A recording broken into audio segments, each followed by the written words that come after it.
Other duties as required is one sentence on your job description, but it'll be 50% of your job when you're revitalizing a church.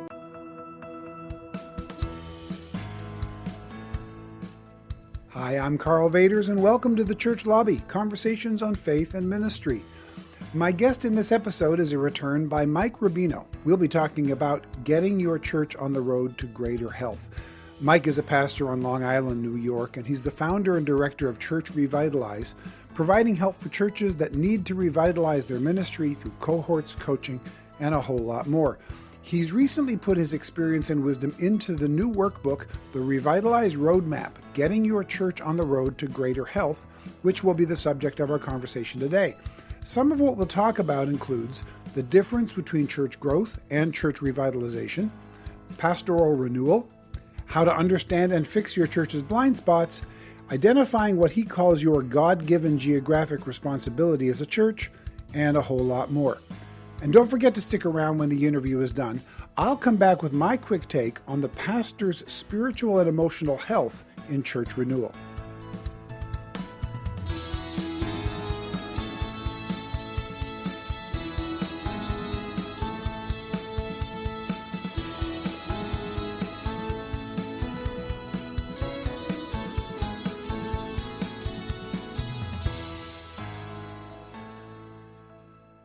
Mike Rubino, welcome back to the Church Lobby. Always good to be back with you, Karl. So you and I have known each other for a while. We've worked together. We intend on working together in the future. And what we really work together on is helping pastors through church revitalization. Absolutely. Yeah, you have been doing that for a lot of years. And we're talking today because you finally did the big task of taking all of your collected wisdom of these decades of pastoring on Long Island in New York and put it into an actual book, the Revitalize Roadmap, Getting Your Church on the Road to Greater Health. I have been looking forward to this for a while, and it's finally out, and I got to read it, and I'm thrilled. So we're going to talk through all of that today. But before we get to some of the content of the book, how did you become interested in, and then eventually now enough of an expert to dare to write a book on church revitalization? What's your experience in that field? Well, unfortunately, in the Northeast, particularly in New York and on Long Island, there's a lot of churches that are unhealthy, declining, dying. And so a lot of my experience has been born out of being raised in a place where the church has traditionally struggled. And the church that I became an associate pastor in almost 15 years ago was a church desperately in need of revitalization. At that point, I got to be honest, Karl, I didn't even know the word. It wasn't commonly used. And so I just knew the church was unhealthy. I knew it was dying. I mean, give you some numbers. We're 7 acres, which is really big for Long Island. 7 acres is like, how did you get that? Big sanctuary, but we were down to like 40 people on a Sunday morning. Average age was in the high 60s. Probably a very typical story of a church that's starting to hit that decline. And it was just, we were lost. But I felt called to pastor the church, and the senior pastor brought me alongside him to help start the revitalization process before I knew the word and knew what it meant. So you were thrown in the deep end. I was an accidental revitalist. I don't know if that's a word. I think we just made it up. There's the title of your next book, dude. Dude, I tripped and fell headfirst into a revitalization, and I have the bumps and the bruises to prove it. Yeah. And so we started, and a lot of the stuff I went through, and ends up in the book. But I'll never, ever forget years ago, this was back in the days where, blogs were just written. There was no video blogs, very, very little to no audio podcasting. And I read a book, I think a blog, it said like 14 Steps to Revitalization written by Tom Rainer. I mean, this is back when he was still at Lifeway. And I said, wait a second, that's what I'm doing. I'm a revitalizer. And that was the first time I ever heard the word used. Yeah. Well, I mean, that's some of the most genuine stories of people who actually gain real world expertise kind of are those backwards things. You find yourself doing it and then you kind of reverse engineer what you've done. Yeah. So that you can clarify, so that you can move forward, and so that you can help others with it. So you are a guy with experience in a very, very challenging place. So a lot of the listeners are going to relate to the smaller aging church, even if they don't relate to the culture of Long Island, which is a very distinct culture, obviously. I like how you said that distinct. For that to be another podcast, we should unpack all the subtext of the word distinct. But I'm going to let it go for now. I'm going to let it go. I'm not sensitive, so I'm going to be okay with it. Yeah, okay, we'll both let it go then. Yeah, okay. But the principles behind all of that, behind those distinctions lie universal principles. There we go. I finally recovered. Love it. Love it. Well done. There we go. Thank you. What you've done in the book is you call it a roadmap. And so you actually use driving metaphors throughout. And in Yes. fact, the book is arranged around 4 landmarks, which you call driver's ed, getting an inspection, examining the map, and planning your route. Yeah. Or route, depending on where you are in the country right now or what part of the world you live in. And so we'll walk through that. But I like it because it gives a visual to people, and it's a visual that we all have an understanding of the driving. And I think it's a handle that people can hold on to. It makes one of the things that make your book distinct from others is that it carries that metaphor all the way through, and it's a really understandable metaphor. So let's jump right into it. One of the first things early on that you make a distinction on, which is especially important to me, to my readers, and to the content that we produce here, you note the difference between church growth and what you're doing, revitalization. And you phrase it this way: church growth books focus on outcomes, and church revitalization books focus on obedience. So walk us through that important distinction. Is there church revitalization, has a spiritual basis, and you have to start with the fact that we have to get back to biblical principles, and we need to make sure that we are being obedient to what the Father tells us to do, because ultimately it's His house, the church is the bride of Christ, and we want to start from that foundation, as opposed to let's just get as many people in the room as possible doing what we're doing, maybe doing it better. And listen, I want to reach more people, and I'm all for church growth, so don't misunderstand me. I want churches to grow. But revitalization and church growth are two different paths. They can appear to run parallel at times, but they are, as you would say, distinct and different. Yeah, absolutely. We're going to get into other metaphors here now, because again, very early on, you say, traveling the road to revitalization will require that you lead with heart of a shepherd, the head of a researcher, and the hands of a servant. And this is the head, heart, hands of a shepherd, researcher, and servant you carry on through. So give us a quick overview of what that looks like to have the heart of a shepherd, the head of a researcher, and the hands of a servant. Well, if you're going to do a church revitalization, you better have the heart of a shepherd, because when you're in a church that's dying, by definition, it's unhealthy, right? Just like as we age or as a car ages and things start to go wrong, there are a lot of things it takes years, and you build these unhealthy, like you have a car and all of a sudden you brake and it goes to the left every time you brake. If you don't do anything about that, eventually, the left wheel falls off, but it doesn't fall off overnight. That's kind of built in. So to the person driving that car, it's normal to pull to the left when you slow down, but it is not normal. And a lot of churches that I work with, like when they're unhealthy, it's normal for them. They've normalized abnormal behavior. And so you have to love them. You got to love the unlovable the way Christ loves you when you're unlovable. So you have the heart of a shepherd.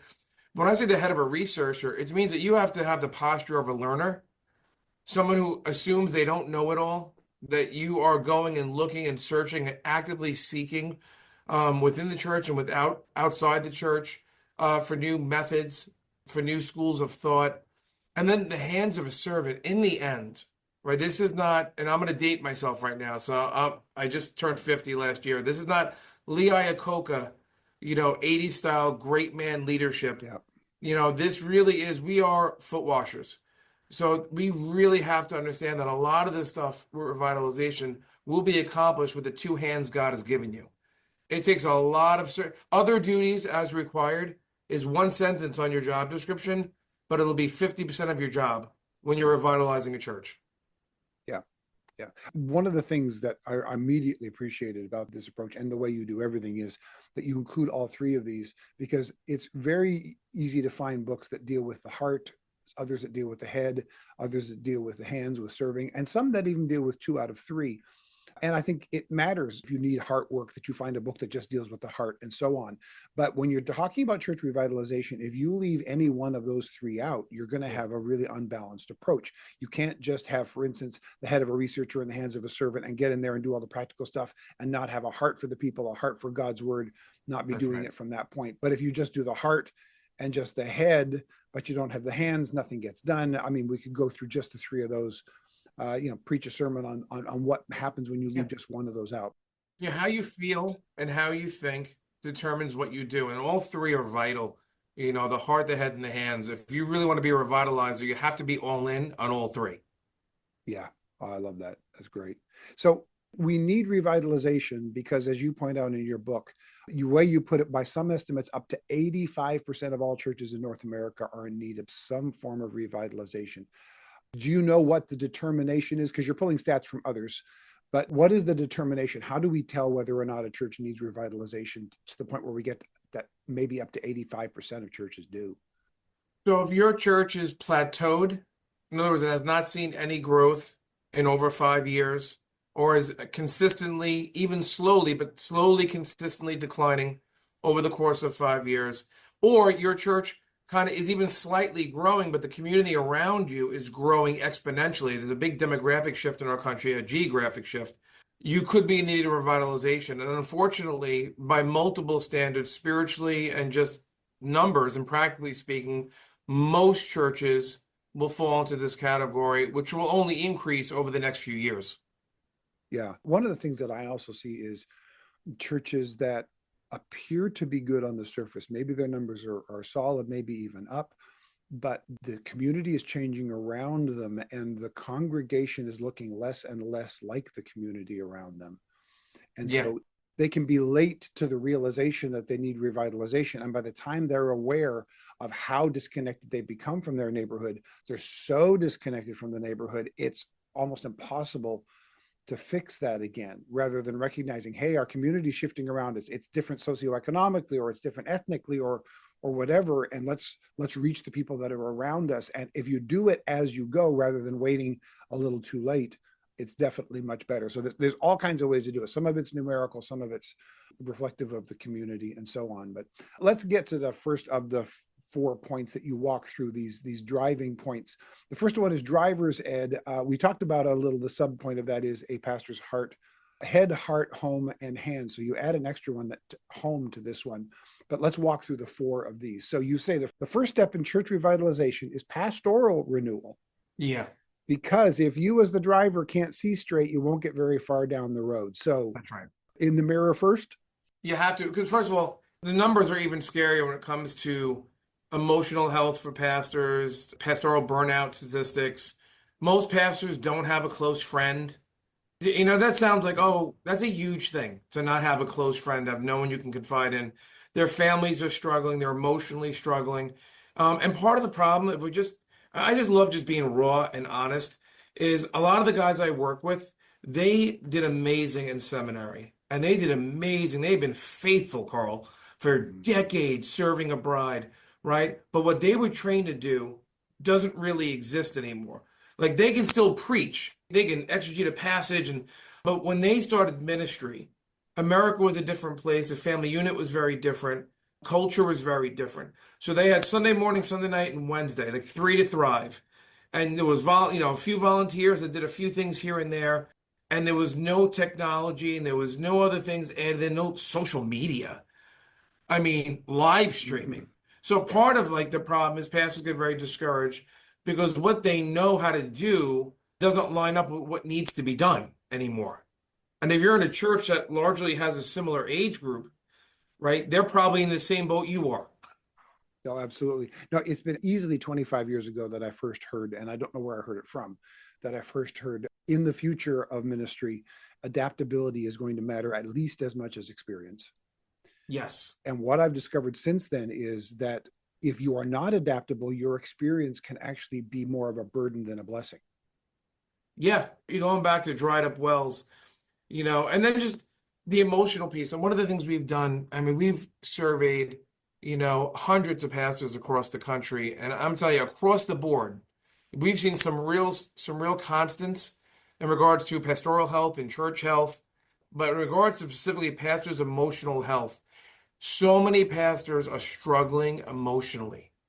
Mm. I mean, we've done this with hundreds of pastors, and we've had 5 pastors who self-assessed as an emotional adult, as an emotionally Only healthy 5. 5. And like I'm at Wow. 5. And it's a unique, I hate to call it a profession because it is a calling, but it's a unique thing to do for a living.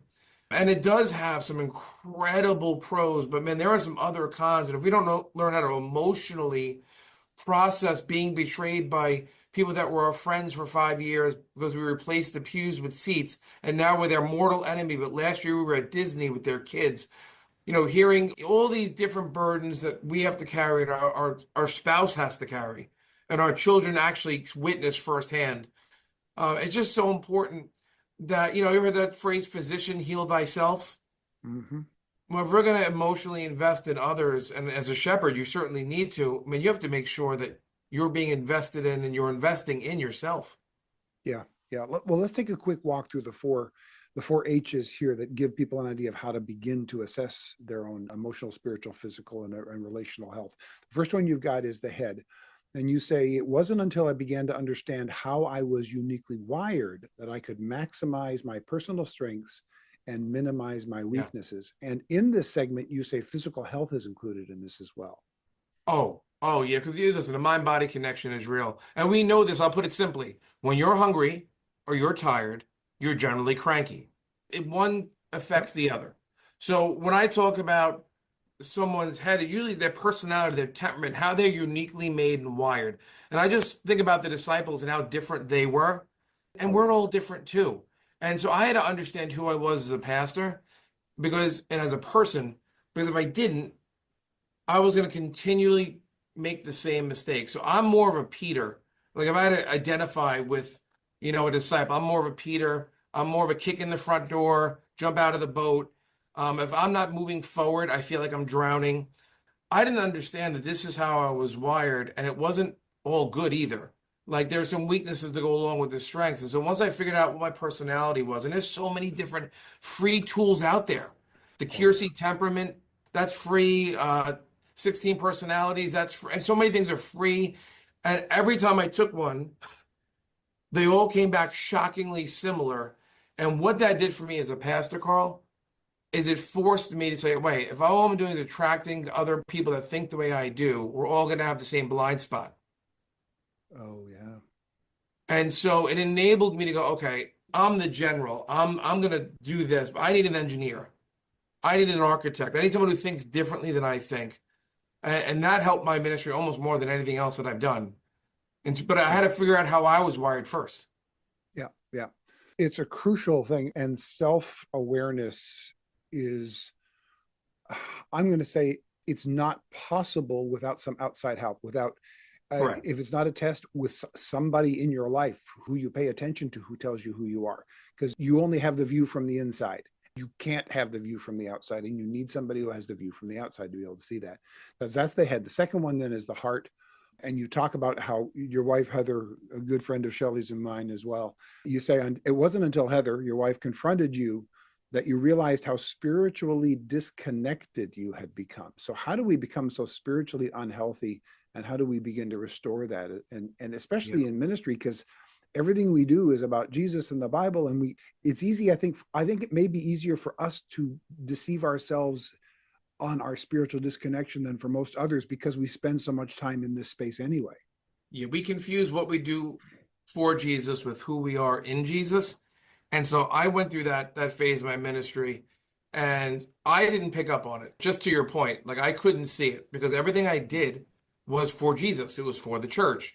But my studies lacked any sense of devotional quality. In other words, I read the word to rightly divide it, to preach it, because that was my job. I was not feeding my own soul. It wasn't an act of worship. Yeah. And so my attitudes and behaviors were getting more and more disconnected, frustrated. And then there was one time, I don't know if I mentioned this in the book or not, but there was one time that I was praying. Someone in church asked me to pray with them. And this is humiliating. And of course, I'm going to just share it with everyone, right? But someone asked for prayer in my church, or it was a serious thing. And when I went to pray, I said, Dear Heavenly Father, thank you for this food. Because my prayer life consisted of praying with my kids over food. Wow. My prayer life was so dead at that point that it was reflex. And if that's not spiritually unhealthy, if my heart was completely disconnected from the heart of the Father. I actually went back, and this is horrible, but I went back and told people at our church, I actually asked forgiveness to a group of people during this time. I said, I baptized you, and I did it just because it was my job, and I am so sorry that I felt no sense of joy. And if I did not care for you or love you well during that transition, I am so sorry because I felt so convicted about it. But you can be serving the Lord faithfully in the local church and be completely so wrapped up in the work of the Lord that you're nowhere near the Lord of the work. Like you're just not connected to him. Yeah. For some reason, as you're saying this, I'm reminded of Billy Joel. He's a Long Islander, so that's Speaking good. of Long Island, exactly. Speaking of Long Island, and he talks about how 20 years ago or something, he was in the middle of a concert and he realized when he was in the middle of one of his songs that he was thinking about what he was going to have for dinner, and it hit him. These people are paying a lot of money to see me, and I'm Yeah. not. My heart is not into this. And the way he got his heart back into it was they don't sell tickets for the first, I don't know, 2, 3, 4 rows or whatever anymore for any of his concerts. They go and they find rabid fans who bought back row seats and bring them up front. And one, because they're fans, and two, because they just got a front row seat. They are out of their minds excited. Yes. And then he feeds off of that. So he found a key to reignite his passion. And Yeah. all of us as pastors need, because all of us are going to have a different key that reignites our passion. Whatever it is that we need to do to reignite our passion for Jesus, it needs to be found again. So we've got the head, we've got the heart. Now the home, you talk about emotional health, and you say 90% of pastors feel they have not been adequately trained to cope with the stress that comes with ministry. And I agree. We are trained how to do ministry from the pulpit. As I've said many times on this podcast, we're not trained well how to do ministry in the church lobby, but we're also not trained about how this affects our family, our home, our emotional Yeah. health, our family, friends, and our faith relationships. So walk us through some of the challenges there. Yeah, well, first of all, our spouses are the unsung heroes of ministry, and they see firsthand, and oftentimes our spouses will get attacked for a decision we make, and a lot of times they'll get frustrated, and then we get mad at them because we want them just to be tougher. Just forget about it and then keep going. And then, our kids are in a crazy amount of pressure. They watch mom and dad get beat up. My kids have seen me cursed out of business meetings. Like, think about that for a minute. Yeah.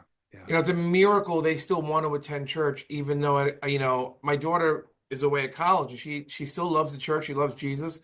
And I thank God for that every day. Just watching and just relationships. I alluded to it earlier. Like we've literally lost people we thought were life friends over church decisions that we didn't think would even be an issue. Things like pews being removed and seats being put in, became like you're doing this and you're not that. And then all of a sudden, like someone you really loved got a posse together with 5 other families and they're coming for your job and how you feed your family. And, you suffer for 6 months. And then what happens? You put the wall up, right? So now everyone's on the outside and you're being protective. But man, that's lonely. And so, man, you have to have a home where you have good relations with your wife, or your spouse, your children.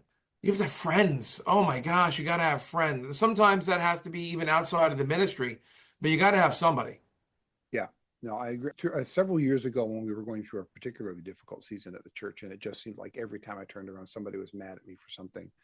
And I remember one particularly kind church member came to me and said, "Are you okay? Like, how do you survive this? How does this not just simply eat away at you?" And without thinking about it, my response was, "Because I go home to Shelly and the kids and we're good. Yeah. You take that away from me, I'm in trouble. But Yep. I go home and that's solid. That's a strength. And I have friends in my life who love me and care for me.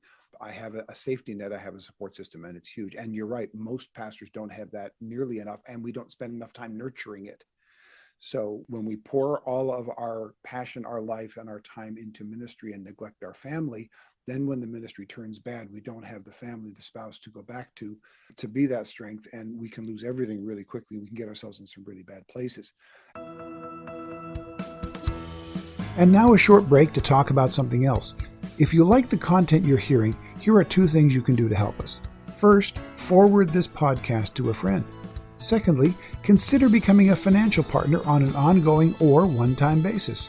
Just go to karlvaters.com/support, where you can give through Zelle, Venmo, PayPal, or Patreon using your bank account, credit, or debit card.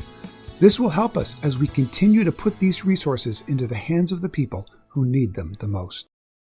And then, so you go the head, the heart, the home, and then my guess is that you put the hands in last intentionally, because with the hands, we're talking about technology and efficiency and strategy and the training we received. And a lot of church revitalization books don't just go there first, but that's the only place they sometimes go. But you put it last on purpose?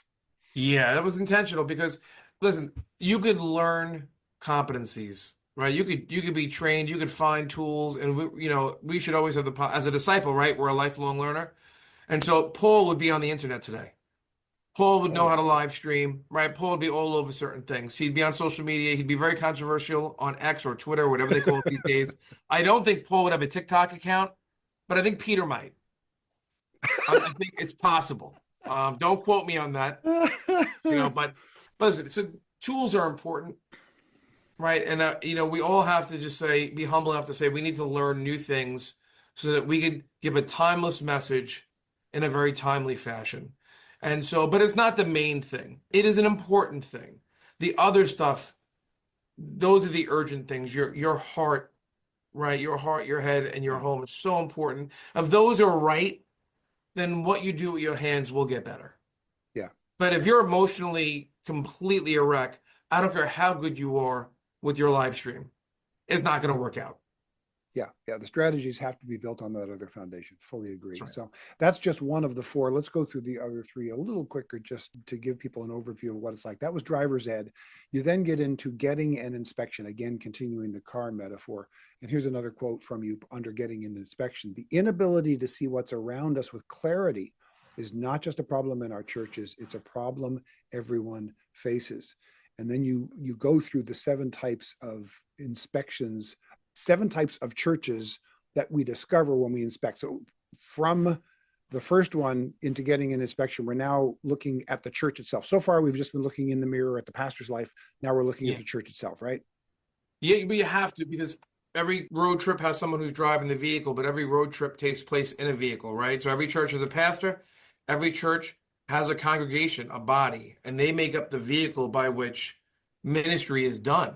And so we have to look at the spiritual health of the congregation, because if it's Right. spiritually unhealthy, nothing else matters. Yeah. Like, I don't care how, I love people that healthy things grow, but so do unhealthy things. Cancer grows pretty quick too, last time I checked. And that's not a good thing. We don't celebrate that. So I think we got to deal with the spiritual health of the local church before we worry about growing the local church. Yeah. Right? I'd like it's something that's healthier to start to grow. And so Agreed. Yeah. once again, if you're taking a road trip, Carl, you're going to take your car, and if you're driving from California to New York, you're probably going to stop in for an oil change and ask them to take a look around, kick the tires, make sure it's roadworthy, because you don't want to break down. Yeah, you better. You can't start revitalization until you get a good hard look at your church. Yeah. And you won't Yeah. see it. Like, has your wife ever moved something and it's in the medicine cabinet and she moved it to maybe to the right, and you don't see it, and you're like, "Hey, Shelly, where is it?" She's like, "It's in the medicine cabinet." You're like, "No, it's not. I'm in the medicine cabinet." And you're like, "No." And she's like, and then "Oh, well, you put it there because it wasn't where you expected to see it. You didn't see it at all." Does that make sense? Oh, yeah, But it was absolutely. right in front of your face the whole time. Yeah. That's what it's like with church health. Yeah. You walk through 7 different types of unhealthy churches. I'm going to give each one of them to you one at a time and give me a quick description of what each one of these means, because I think they're really helpful for pastors who are paying attention here and are wondering, how do I even begin to assess where my church might be unhealthy? Here are 7 places to start looking. First of all, the directionless church. What does that look like? They're just kind of drifting. They're doing the same thing over and over again without much thought, without much urgency. They just simply exist. Mm-hmm. That's it. Yep. You ask them what their mission was, they'd go, "I think it's above the door on the way out," or maybe they would say, "I'm pretty Yeah. sure it's in the bulletin." Yep. Yep. right? Yep. Or we do these programs. Right. Yep. Yep. Exactly. Number two, the driverless church. The driverless church is a church that doesn't like leadership at all, or it has a very weak leader in a sense that they refuse to take responsibility. So I have a saying when I talk to church boards, if everyone's responsible, no one's responsible. Yep. And so when you have a driverless church, there's no one they can point to that says, I'll take responsibility for that. Now, there's a million people who want authority, but no one who's willing to take responsibility. That's what real leadership is saying, I'll be responsible for that. Yep. And so there's Yep. just nobody really driving the effort. Yeah, to switch metaphors, it's the community fridge in the staff break room. Right. That's fantastic. That is very true.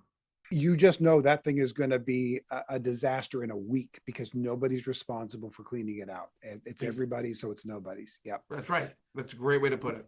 Yeah, the driverless church. Third, the drive-in church. This one is so common now because of the generational shift and the geographic shift ever since virtual work and everyone fleeing the coasts and getting more down south and inland. So this is a church that was planted in a community that originally reached its community, but over the years, the community has shifted and changed, and the church did not shift or change with it. And so now the people that generally grew up around the church have moved a few towns away, and they're driving into church. And anyone, so if you're at a church and nobody from your community could physically walk to your church, and this is generally speaking, if you're on a highway, this is different. But if you're in a neighborhood, right, and no one from that neighborhood could physically walk to your church, you have a drive-in church. And so that's what we had. Yeah. And I'll never forget, it took about 5 years to have the first family from the community walk across the street to come to one of our summer programs, and it brought me to tears. Yeah. So it just our communities are shifting and changing. Where I grew up, which was 100% Italian, is now largely Polish and Dominican. Yeah. It's just life. Absolutely. Yeah, we got to pay attention to that. And as this is something we talked about earlier, if you can pay attention to it as it's shifting rather than having to make the big jump later, it's better. The next one is the drive out church. I love the drive out church. I'm working with one of those right now who shall remain nameless. They think the smaller they get, the holier they become. Man, wow. This is the us four and no more, right? This is like, man, people are leaving because we're preaching the gospel. Like no one else is preaching the gospel. They major on the minors. Every secondary issue is worth dying over. They always have a new litmus test, right, for what makes you a real Christian. Right, to the point someone will ask you, what news channel do you watch? And I'll say, I don't watch news. They don't know what to do with that. Yeah. Right? So there's always this new litmus test for what makes you a real Christian that allows you to fit into that church culture. And the longer it's alive, the smaller and more narrow that definition gets until there's 8 people left lamenting how they're the remnant. They're the remnant. Yeah. I've noticed it's not universally true, but it's often true that the longer the church name, the more likely it's a drive out church. We should do a study because I think that statistically is accurate. Yeah, I did a revitalization at a church. It's been at least 10 years ago now, quite a while. And it had like 6 words in its name. And I sat down with the pastor and I went through each word one at a time and said, so this word means only these people. This word means only these people. This word means only these people. But by the time you get to the 6th word, you've told 99% of your community, this church isn't for you, just in the words you use for the name of your church. Yep. And I don't know if they ever changed it. I don't think they did. Last time I checked, they hadn't. But yeah, the drive out church. That next one is the drive past church. And this is hard because the drive past church is a church that is just neglected. And this is for a lot of reasons. The congregation's getting older, budget's tight, and no one really, so things are overgrown. It doesn't look open. That was our church. I'll tell you a story.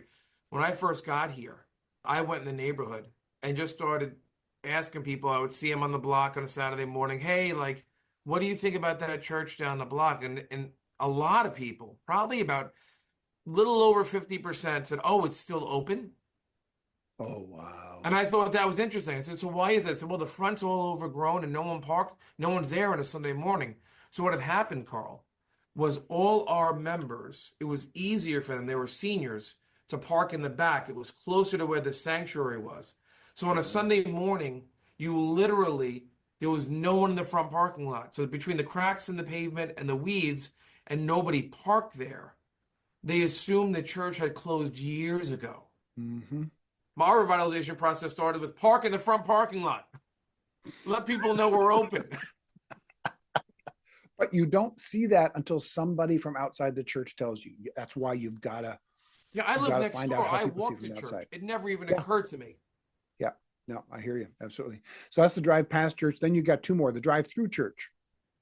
Yeah, that's convenience based, right? This is why I don't listen. I'm not looking to step on toes, but church is not a franchise. Like, and sometimes we want to make everything seamless and painless, and it's not meant to be that way. So, a convenience-based church is, hey man, let's fit into a little religious corner of someone's life as opposed to being the center, the spiritual center of someone's life. And so, a lot of churches have lowered their expectations so much for their members and they just stop pushing them and they try to make everything as simple and easy as possible. But let me ask you a question. We all, I have kids and you raised some kids. Do you really think it would have been healthy for your kids to make everything as simple and easy as humanly possible for them their entire life? When would they have grown in any way, shape, or form? Yeah, yeah. Now, I've always said the sign of maturity is the ability to delay gratification. And you teach your child when you teach your child to delay gratification, you're not going to get it now. That's part of helping them to mature. Yeah. Yeah, that's how we move them forward. So that's the drive-through church. The last one is the autopilot church.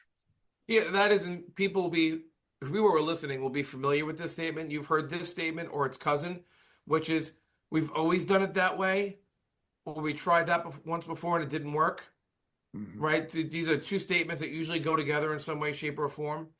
Yeah, And so some churches are just on autopilot.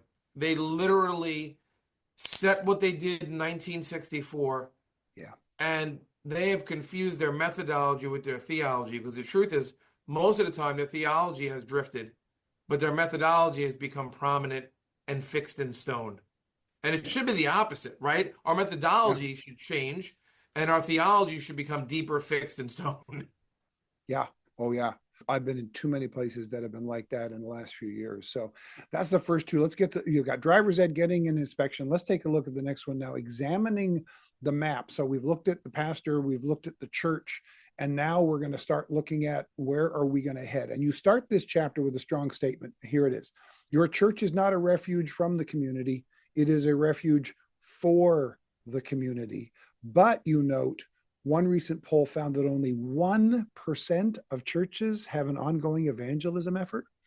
Yeah, so this kind of, we launch from looking at the church into looking into the community, because what we found, and this is scary, this is worse than the pastor statistics. So we've done this once again, hundreds of churches, and it doesn't matter if it's suburban, urban, primary language is English or a different language, socioeconomically rich, poor, middle class, a farm community, or the west side of Manhattan or suburban Long Island. So this is consistent. Every church we've ever surveyed is unhealthy primarily in two ways. Number one is none of them evangelize consistently or intentionally. Number two is they don't have a clear path to discipleship. So that leads us into, now we got to change that. And to change that, we have to actually put it into practice by looking at our community. And that's scary when I'm going, hey, listen, most pastors are super unhealthy. They're approaching some form of burnout. They're struggling in these areas. Oh, and by the way, the church no longer does the Great Commission intentionally or effectively. And a lot of times when we're in the process of revitalization, this is when the pastors and the leaders in the church have to go, wait a second. We need to fix this. So it's the perfect time to introduce getting to know your surroundings again and recognizing that your church is in your community for a reason. Yeah. This is probably the place in the book where the metaphor becomes the most literal. Yeah. You're literally talking about examining the map. In fact, you use this phrase. Tell me what you mean by this phrase, that you talk about your God-given geographic responsibility. Yeah. So every church is in a community. And that is your God-given geographic responsibility to reach with the gospel. Like your church is there for a reason.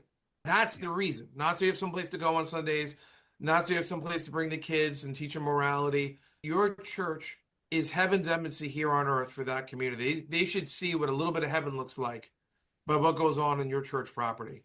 For them to see that, you have to intentionally show them, right? And that's what we're missing is intentionality. We've lost. So I'll give you an example of our neighborhood. I'll use our church. Like we're on Long Island. And so we see a shift every 30 years. If you live in the city, you'll see a shift every 10 years. Like there are neighborhoods in the city that will literally change entire primary languages. Like the stores will have a different language on it every 10 years. It'll go from like Guyanese, right, to Korean. Like it happens. That's just New York. But then that affects us over the course of a generation or two. And so like our neighborhood, when I graduated, we had less than five, one or two that I could know for sure that were people of color, right? Different culture or just a person of color in my high school graduating class. Last year it was over 50%, and my kindergarten is 35% Dominican alone. Wow. And, yeah, so we have to sit and look into our community with fresh eyes. Yeah. Because we tend to do the same things over and over and over again, right? We go to the same stores. If you're like me, and people I think will resonate with this, you order from the same Chinese food place and you pretend to look at the menu, but you order sesame chicken just like you did last time. Yeah. Right? And so that's kind of how we see the neighborhood. We get a very narrow view. We develop what's called inattentional blindness. Once again, we don't see what's right in front of our faces. Yeah. And so one of the ways to see that is a demographic and a psychographic report on what you consider your neighborhood to be. And what I mean by that, and this is important, is if you get too much information, it all means nothing. Yeah. Right? So you have to determine to the best of your ability, what is my God-given geographic responsibility? For us, that is a 3-mile radius around our church. That's it. Why is that? Because anything more is over 15 minutes away to drive. And we know that statistically speaking, that we're going to have a hard time drawing beyond that. Now, if you're in the city, you might have one block. That might be, and one block might have 30,000 people. Yep. So you might be in a rural area. You might say, well, my geographic responsibility is 7 miles, a 7-mile radius, because population density is not the same and people drive more. So there's no hard and fixed rule. But whatever your area is, you need to know, number one, who's living there? Who are they? Just what are the facts? How old are they? How many families? What culture do they come from? What's their socioeconomic status? What are their needs? And then psychographic. What are their hopes, their dreams? What do they believe? Right? These things help them become not just a two-dimensional, but actually a person. And then you sift through all of that. And once you get to know your surroundings, it starts to lead you to the direction to get back in your community. Yeah. And I know anybody, if you haven't done this yet, it can sound complicated. It can sound very, very intimidating. But again, we're 2/3 of the way into the book here. We've already done the establishing things. We've already understood strengths and so on. Hopefully you understand, ways of finding these things. And we're not talking about getting all the demographics. We're talking about getting enough. Like you even said, you can't overwhelm yourself with it. Get enough so that you have a picture that's larger than your own internal picture. And that then leads us to point number 4, planning the route. And we're just going to go through this real quick. But the one thing in part 4, you have a full chapter where you take these principles and you help people actually assign these principles that we've talked about onto grids that you've created so that they can actually see themselves accurately. So they're like serious tools. So if this sounds intimidating, there are actual template tools that Mike puts in the book that you can just fill in the blanks on. So he'll guide it to you step by step.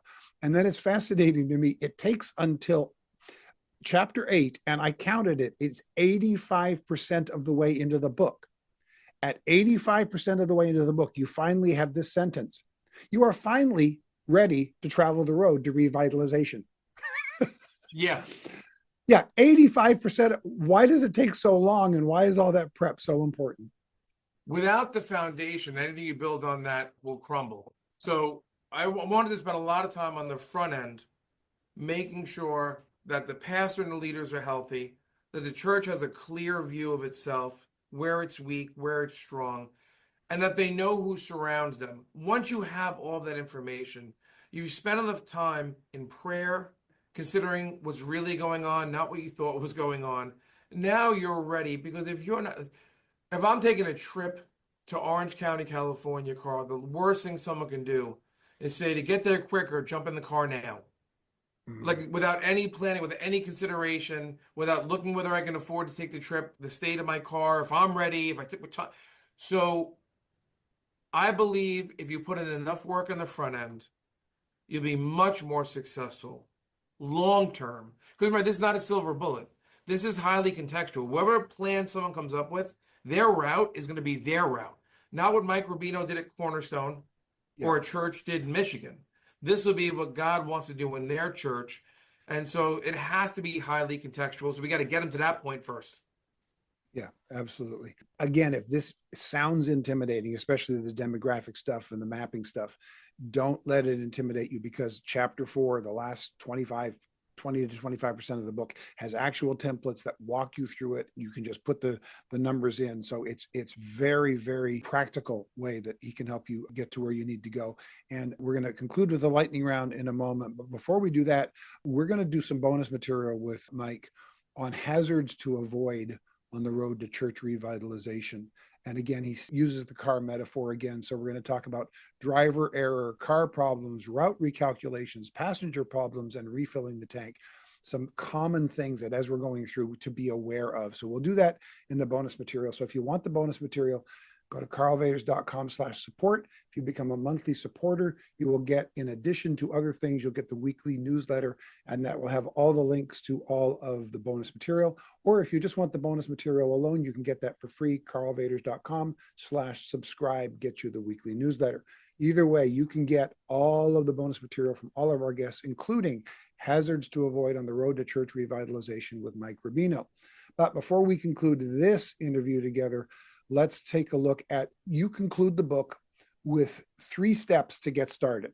So let me throw each of them at you, and then we'll get to the bonus round. The 3 steps to get started are this. Number 1, continue your education. Yet you have to always have, and we said this earlier, the posture of a learner. You need to always be learning about you, your church, your community, new methods, getting in there. You're never arriving. It's continual. Yeah, yeah. Number 2, find a ministry coach.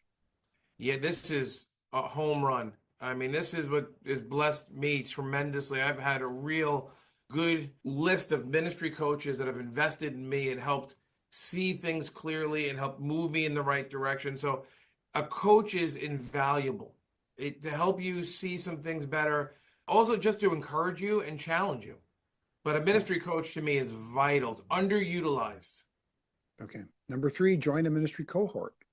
Yeah, there's so many good, like Karl Vaters, Dale Sellers, Be the Church. There's so many good cohorts out there. There's so many good materials out there. There's so many different things you could use out there. Cohorts give you a sense of community. You work through some things that will enable you to take steps forward together. And we do a Revitalize Roadmap cohort. It's like the light bulb goes off, and these guys become friends for life. Cohorts are powerful. Yeah, yeah, they really are. All right, let's get to the lightning round. We have 4 questions that everybody gets. Question number 1, what are the biggest changes you've seen in your field of ministry in the last few years, and how have you adapted to them? Oh, I would say by far it's a change in family units, family structure, however you want to put it. Mhm. Double income families, having kids later in life. It is a seismic shift in how we do ministry. Yeah, and our churches were primarily structured for different different structures of our family units, and that's one of those It adaptations we need to was make. single income, usually married by 25, with already having 2 kids. Those days, for us at least, are over. Yeah, yeah, that's a big one. Number 2, what free resource like an app or a website has helped you lately that you'd recommend for small church ministry? Oh, man, there's a few things. I love everything that Be the Church is putting out right now. They have a lot of cool stuff you can download on their site.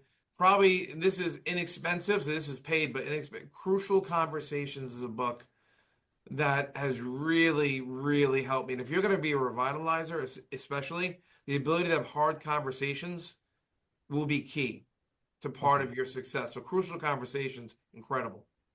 okay, we'll put links to all of that in the show notes. Number 3, what's the best piece of ministry advice you've ever received? To pace myself. Mm. right? Just to pace myself. It seems so simple, but I'm finding as I get older, Carl, the most profound advice I received was usually the most simple, and I tended to overlook it. But now that I've gotten a little older, I understand it. Just pace yourself. It's not going to happen Yeah. overnight. It's not supposed to. Yeah. And that's part of the whole cohort thing. They say if you want to go fast, go alone. If you want to go far, go together. That's And right. that's part of the pacing as well. Absolutely. And then the final one is, what's the funniest or weirdest thing you've ever seen in church? Oh, can I plead the fifth? I mean, I don't know if a guest has ever pleaded the fifth before, but I don't want to end up getting charged. I'm in New York, man. I've seen some weird things. I've seen people pull out firearms. I've seen people say things that would make Madonna blush. I can't even say that. Oh, firearms. Okay, we'll just go with that one. That's good enough. Hey, if anybody wants to follow up with this, potentially to be part of the cohort or get anything else on revitalization from you, what's the best way to find you online? BeTheChurch.com/Church Revitalize. All righty. We will put that in the show notes as well. So again, we'll be sticking around, or we will be doing this. If you want to get the bonus material on some hazards to avoid when you get on the road to church revitalization with Mike Rubino, go to karlvaters.com/support, become a monthly supporter and get the material. Go to karlvaters.com/subscribe, and you can get the free weekly newsletter with all of the links to that. It's all on my YouTube channel, but you can't access it unless you get the code, and the code is only in the newsletter that you've got to subscribe to. So pick that up and you'll be able to get this from Mike. Mike, thank you so much, my friend, for your time today, for this great book. I really encourage people, if you are in a church that needs revitalization, which according to stats is 85% of us, get the Revitalize Roadmap, getting your church on the road to greater health. Thanks, Mike, so much for your time today. Thanks, Carl. As I reflect back on this conversation, I'm constantly coming back to the foundational aspects of pastoring, namely the emotional, spiritual, physical, and relational health of the pastor. Early in ministry, it was common to hear pastors talk about burning out for Jesus, at least early in my ministry a good 40 years ago. That phrase may not be used now as often as it used to be, but the problem hasn't gone away. Burning out for Jesus may sound spiritual and passionate to some of us, but it's really not. One of the best things we can do for our churches, our families, and ourselves is to plan for long-term sustainable ministry by balancing output with an equal amount of input. Stay fresh, stay healthy, stay passionate about Jesus. You can't shine bright if you keep burning out. This episode was produced by Veronica Beaver. It was edited by Phil Vaters. Original theme music was written and performed by Jack Wilkins of jackwilkinsmusic.com. The graphic design is by Solomon Joy. And me, I'm Karl Vaters, and I hope to talk with you again in the church lobby.